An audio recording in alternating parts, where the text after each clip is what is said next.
Colégio Anchieta leva o nome de um dos mais importantes jesuítas da Companhia de Jesus, José de Anchieta. Qual foi o papel da Companhia de Jesus na história do Brasil? A Companhia de Jesus é uma ordem religiosa da Igreja Católica fundada na Europa em 1540 por Inácio de Loyola. Nascido na Espanha em 1491, de família fidalga, seguiu a carreira militar, convertendo-se à vida religiosa após ser ferido em um cerco das tropas francesas. Em Roma, como estudante da Universidade de Paris, fundou a Companhia de Jesus, que foi aprovada pelo Papa Paulo III em 1540.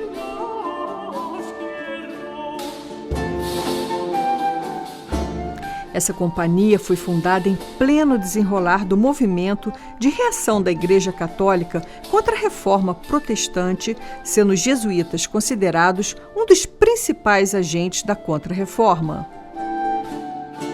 Seu objetivo era tentar sustar o grande avanço protestante por meio da educação dos homens e por intermédio da ação missionária, procurando converter a fé católica e os povos das regiões que estavam sendo colonizadas. Os jesuítas contribuíram para que o governo português atingisse seus objetivos no processo de colonização e povoamento da colônia brasileira. A coroa portuguesa contou com a colaboração dos jesuítas para converter os índios à fé católica. O primeiro grupo de jesuítas chegou à colônia em 1549, chefiado pelo padre Manuel da Nóbrega. A primeira coisa que os jesuítas fizeram foi tentar entender como os índios pensavam, quais eram os seus ritos religiosos, quais eram as suas concepções teológicas para compreendê-las e poder utilizá-las em benefício da cristianização. Para se comunicar com os índios, criaram um idioma próprio. A partir do tupi e do guarani, construíram um idioma que vão chamar de língua geral. A liberdade dos indígenas sempre foi defendida pelos padres da Companhia de Jesus, apesar de não se oporem formalmente à escravatura, em virtude de sua situação frente à coroa portuguesa. A vinda dos jesuítas proporcionava, assim, a expansão da fé e do império, reunindo mercadores, colonos e evangelizadores. A atuação dos padres na colônia brasileira, no primeiro século, foi a catequização, convertendo os índios à fé católica e aos costumes dos brancos, desenvolvendo no indígena a cultura do trabalho. Já no segundo século, foi de implantação de um sistema educacional. Começaram a se dedicar ao ensino dos filhos dos donos de engenho, responsáveis pelo ensino inclusivo. Fotos. E aí tem fotos bonitas que eram de fatos que eram trazidas das missões dos jesuítas. Era a maneira de superar os muros de novo. Né? Então tem fotos das missões jesuítas na África. Tá vendo? Entendi. Então, claro, com isso, os alunos também saíam desse ambiente, né, restrito. Dando extrema-unção, pode ser aqui nessa cena, parece uma cena de extrema-unção. Aqui é uma espécie... É um jornal. É um jornalista. É, a máquina é uma... Montando jornal. Montando? Catequeses, crianças, né? Um hospital. É um campo, né? É um campo missionário, né? Deve ser, porque o álbum que eu vi aqui com tiro essas fotos é Missões da Companhia, né? Então trabalhavam os jesuítas. Tá vendo? E geralmente a grande maioria deles é África. Engraçado que ele está usando um chapéu otomano, né? Tipo do Império Otomano. Interessante. Provavelmente ele é muçulmano. Seguramente uma aula de ciência para as irmãs enfermeiras, deve ser, né? Tudo das missões. Aí ele já está usando, eu ia falar da batina, ele já está usando uma batina. Mas está ensinando também, olha que graça. Telégrafo, padre? Parece telégrafo, é telégrafo, né? Está ensinando a eles a utilizar um telégrafo. E aqui rezando e confessando, tá vendo? Que bonita a foto. E depois tem na Ásia também, vários na Ásia. É pena que a gente não tem. Mas você Ásia. Aqui volta. Não tem assim as referências. As referências, né? A não ser que no título eram as missões jesuítas, né? Gente, olha o rosto desses homens aqui. Será que isso aqui é uma doença? Tá dando pra pegar? Ou são marcas? Não, é uma doença. É uma doença, tá vendo? Os dois, coisa assim? os dois. Tanto que a orelha do outro tá toda, parece que tá meio enfaixada, tá vendo? É uma doença. Tá vendo? Você tá pegando o rosto de baixo? Não sei se lepra, não. Olha que foto bonita. Interessante. Léo, tira uma foto dessa aqui pra mim com a sua mãe. Você tá fotografando? Nenhuma referência. Vocês moendo farinha, né? Moendo farinha. Na pedra sabão, você vê, né, como que era as coisas. Rodava, né? Ele colocava a farinha ali. Essa inscrição mesmo aqui é dos jesuítas, né? IHS.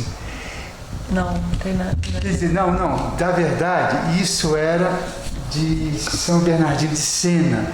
O Santo Inácio pegou isso, porque a abreviatura do nome de Jesus, Santo Inácio é uma grande devoção ao nome de Jesus, tanto aí pegou como jesuítas. Toda a obra jesuíta, igreja jesuíta tem IHS, né?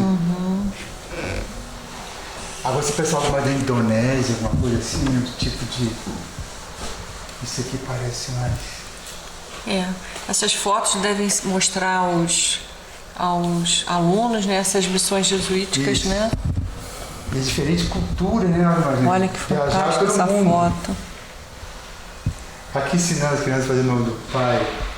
Que interessante. Essa aqui também tá muito linda. Aqui você já viu um asiático convertido, né? Ensinando as crianças a rezarem. A fazer o sinal da cruz, né? Fazer o sinal da cruz. Isso. Olha a roupa deles. Aqui uma peça na farmácia, né? Tônico digestivo, alguma coisa. E pelo tamanho das fotos, você vê que ela tinha uma função pedagógica. Ninguém fazia uma foto desse tamanho, era para ser como fosse cartazes, né? Isso mesmo. Olha que linda essa foto, o sorriso dessa irmã. E até hoje, né? Esses países se encontram nas mesmas condições, né? A gente vê.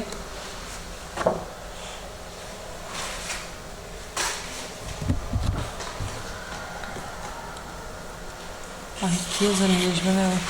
Parece uma aula, né? Jesus, aula como antigamente, tá vendo? Um teatro, alguma coisa, alguma experiência.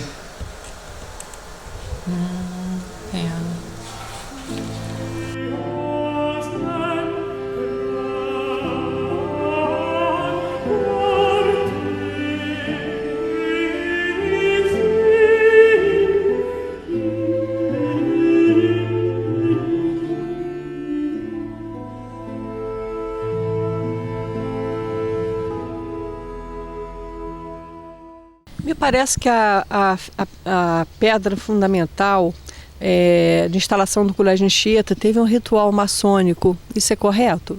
Sim, alguns prédios aqui de Nova Friburgo seguiram o rito maçônico de assentamento da pedra fundamental.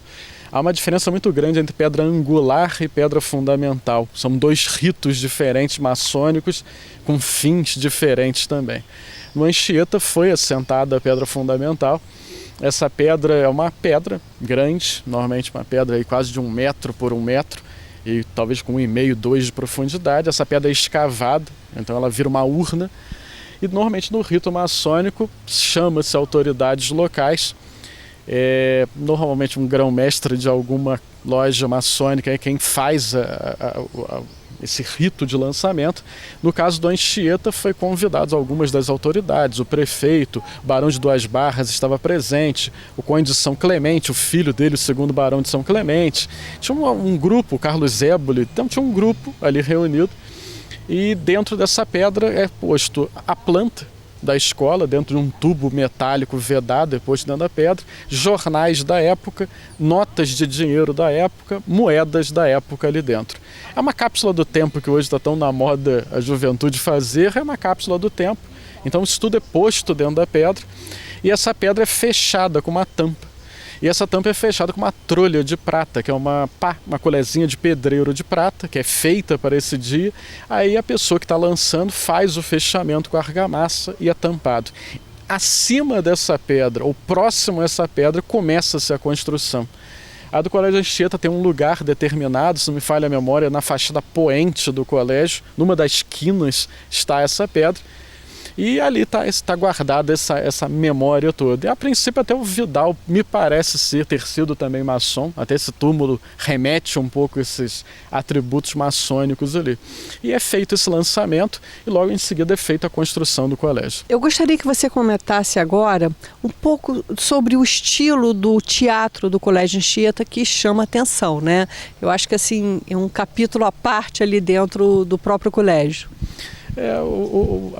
A questão da construção, como eu falei, o colégio demora um certo tempo para ser feito, o teatro ele fica puro, sem muitos elementos durante um bom tempo, até que se decide por um padre, realmente jesuíta, que morava no colégio, esse padre que era professor dali, que tinha um dote artístico muito grande, ele começa a fazer essa pintura. Então essa pintura é fruto de um jesuíta. E a pintura destoa completamente do colégio. O colégio, como eu falei, é muito marcado esse neoclassicismo, mas por ser eclético, eu acho que o teatro dá esse toque final. Toda a pintura é Art Nouveau, a pintura interna toda é inspirada no Art Nouveau, elementos muito vegetais e elementos ligados ao teatro. E ele explora a questão de cada estado brasileiro daquele momento. Então você tem cartuchos, cartelas com significado para cada estado brasileiro e ligado muito ao teatro e às artes, que é o objetivo do teatro. Então o colégio todo é eclético, indo para o neoclassicismo, e o teatro ele é mais Art Nouveau, a pintura é Art Nouveau, com aquele céu muito específico pintado, as paredes todas com essa representação. Então ele foge um pouco do estilo do colégio. O colégio todo, como eu falei, ele é eclético, mas tem essa característica neoclássica, e o teatro é totalmente Art Nouveau. As pinturas remetem ao Art Nouveau, então tem essa coisa emblemática. E até os lustres centrais do teatro, que tem um sistema até de você poder baixar para fazer a troca de lâmpada dele, já é Art Deco. Então ele tem uma mistura de estilos. O lustre é Art Deco, a pintura é Art Nouveau, e o colégio todo, como eu falei, ele vai para o neoclassicismo. Luiz Fernando, para fazer a execução do projeto do Colégio Anchieta, a gente vê que demanda uma mão de obra especializada. De onde vieram esses trabalhadores, artífices, para poder trabalhar na construção do Colégio Anchieta? O Vidal, como ele já trabalhava na construção civil, obviamente que ele já tinha uma equipe muito boa e treinada. Haviam artífices da equipe dele que eram friburguenses. A porta do colégio foi feita por um artífice friburguense. Os ladrilhos hidráulicos vêm também daqui de Friburgo. Então acho que ele usou a mão que tinha. Algumas especialidades, obviamente, ele trouxe do Rio de Janeiro, porque não teria talvez mão de obra específica para algumas coisas. Mas o colégio, de uma forma, assim, não querendo ser simplista, apesar de ser uma obra muito grande, é uma obra muito simples em material. É um colégio de pedra, tijolo, as pinturas dele são muito simplistas, assim, de uma forma geral. O que tem ali de que torna ele diferente são os estuques, né? O que veio de gesso para ser aplicado nele. Isso sim é um trabalho muito marcante daquele colégio. Então eu acredito que ele usou mãos de obras daqui e também de fora. O curioso é que nessa construção toda, para o Vidal ganhar tempo, ele constrói um ramal Decauville, né, que é um trilho que você pode montar e desmontar esse trilho, os dormentes são de ferro, e você cria uma linha férrea com um traçado que você quer. Ele faz isso dentro do espaço que se tinha para construir o colégio, porque ele teve que fazer uma série de aterros, né? Vários platôs foram construídos para o Anchieta poder ficar onde ele está. Então cada platô desse aí teve que se desmontar morro e andar com essa terra. Depois que os platôs estavam prontos é que começa a construção realmente de toda a fundação da escola e elevação da escola. E é interessante que é nessa construção, como já estava em funcionamento o Colégio Anchieta no Chateau, no antigo Chateau, que era a sede da Fazenda do Morro Queimado, o Vidal ele foi muito inteligente, ele começa a construir a escola de frente para trás, mantendo o Chateau ainda elevado e construindo a escola à frente. Então a última coisa a ser destruída e demolida foi exatamente o Chateau, que era a parte final do Colégio Anchieta. Agora, o Colégio Anchieta ele foi construído sobre a antiga sede da Fazenda do Morro Queimado. O que hoje a gente chegando no Colégio Anchieta, o que a gente observa ainda de resquícios da antiga sede da Fazenda? Na parte de fundo do colégio, a gente observa ainda 2 arcos de um aqueduto que devia atender a questão, porque a Fazenda do Morro Queimado era uma fazenda de criação de gado. Então aquele aqueduto devia atender uma demanda da própria fazenda, resta isso lá. Mas a coisa que é mais interessante é que num dado momento do dia, quando a iluminação da luz do sol muda um pouco de posição, a parede do último corredor de fundo da escola, se você para com a cabeça bem rente à parede e olha, você vê cada vão da fachada do Chateau ali ainda, porque ele não demoliu essa fachada. O Colégio Anchieta ele é construído face a face com a fachada do Chateau. Então aquele fundo que se tem, ou seja, o último degrau de terra que está apoiado na parede final do Colégio Anchieta é a parede do Chateau. Então você ainda vê os vãos das janelas do térreo do Chateau ali dentro. Então hoje até a gente brinca que se tivesse uma janela de prospecção a gente poderia ver a parede original do Chateau e realmente um vão de uma janela do Chateau que ainda está ali ainda, da Fazenda Morro do Queimado, né, a sede. Só para as pessoas entenderem, quando você fala Chateau, a gente está falando, na verdade, do casarão da fazenda, que ficou conhecido, o Colégio Anchieta, por muitas décadas, né? Acho que até a década de 70 ainda chamavam o Colégio Anchieta de Chateau, né? Ou o Colégio dos Padres, né?